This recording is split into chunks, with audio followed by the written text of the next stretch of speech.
Hello বন্ধুরা, কেমন আছো তোমরা? একটি রোদ ঝলমলে দিনে সবাইকে স্বাগতম। এখন বাজে সকাল 7:45। আর লগ্নজিতের টিফিনে দিলাম আঙ্গুর, আপেল আর একটা কেক দিয়ে ব্যাগে গুছিয়ে রাখলাম। বইগুলো কাল রাতেই গোছানো ছিল।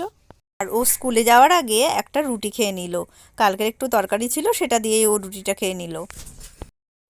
তো এবার ওকে আমি ইউনিফর্মটা পরিয়ে দেবো। ও কিছুটা নিজে নিজে পরে নিল আর আমিও কিছুটা পরিয়ে দিলাম। আর বেল্ট বা টাই এসবও নিজে পরতে পারে না, এগুলো আমাকে পরিয়ে দিতে হয়।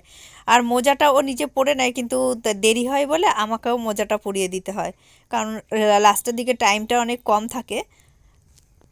আর শীতটা চলে যাই যাই করেও এখনও কিন্তু হাত মুখ বেশ টানে। তো ওকে ক্রিমটা ভালো করে লাগিয়ে দিলাম আর ঠোঁটে একটু ভেজলিন দিয়ে দিলাম। দেখলাম ওর ঠোঁটটা কেমন যেন ড্রাই হয়ে আছে। আর অনেকক্ষণ থাকবে তো, আর কিছু না লাগালে একদম ড্রাই হয়ে ফেটে যায়। স্কুলে দিয়ে এসে একটু চা করে নিলাম, একটু চাটা করে খেয়ে নিয়ে তারপরে চলে যাব দোকানে। তো দোকান থেকে আবার 12টার সময় চলে এলাম ওকে নিয়ে স্কুল থেকে। এখন প্রায় 12:30 বাজে। আর ওকে একটা নতুন বল কিনে দিয়েছি, ও খুব খুশি হয়েছে বলটা পেয়ে। আর খুব আনন্দ পাচ্ছে আর বলছে, মা তুমি কিনে রেখেছো, মা তুমি কিনে রেখেছো। বাড়িতে একদমই জায়গা নেই, যে উঠোন বা খোলা জায়গা না হলে তো এইসব খেলার জন্য খুব অসুবিধা হয়। তো ঘরের মধ্যেই খেলছে, কিছু করার নেই। আর উঠোনে খেলতে গেলে এদিক ওদিক বাইরে চলে যাচ্ছে অনেক দূর। তারপর এবারে আমি চলে এলাম রান্না করতে। আর লাউ দিয়ে উচ্ছে দিয়ে তেঁতোর ডাল করব। আর এখন থেকে আমরা তো সোমবারও নিরামিষ খাচ্ছি, তার জন্য আর একটু পনির নিয়ে এসেছি। যেহেতু লগ্নজিৎ তো আর তেঁতোর ডাল খেতে পারবে না, ওই জন্য ওর জন্য একটু পনির করবো। আর পনিরের রেসিপিটা তোমরা যদি দেখতে চাও তাহলে আমার রিলসে আছে, দেখে নিও।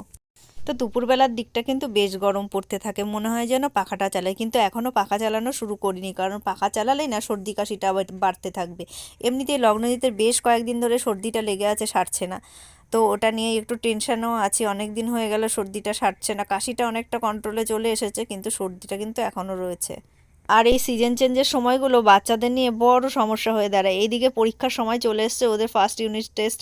আর এই সময় যদি শরীর খারাপ থাকে তাহলে পড়ার ওপর অনেকটাই ক্ষতি হয়ে যায়। আর মুগ ডালটা আমি আগে ভেজে রেখেছি, তারপর আমি একবারে ফোড়ন দিয়ে প্রেসারে বসিয়ে দিলাম। তাহলে আর এটা নিয়ে চাপ থাকবে না। আর এইদিকে আমি পনিরের রেসিপিটা করে ফেলবো আর ভিডিওটাও শ্যুট করে ফেলবো। তো পনিরের রেসিপিটা তোমরা প্লিজ প্লিজ দেখে নিও আর বলো, রান্না করে বলো কেমন হয়েছে। তবে দইটা দেওয়ার সময় খুব সাবধান, কারণ দইটা কিন্তু কেটে যেতে পারে।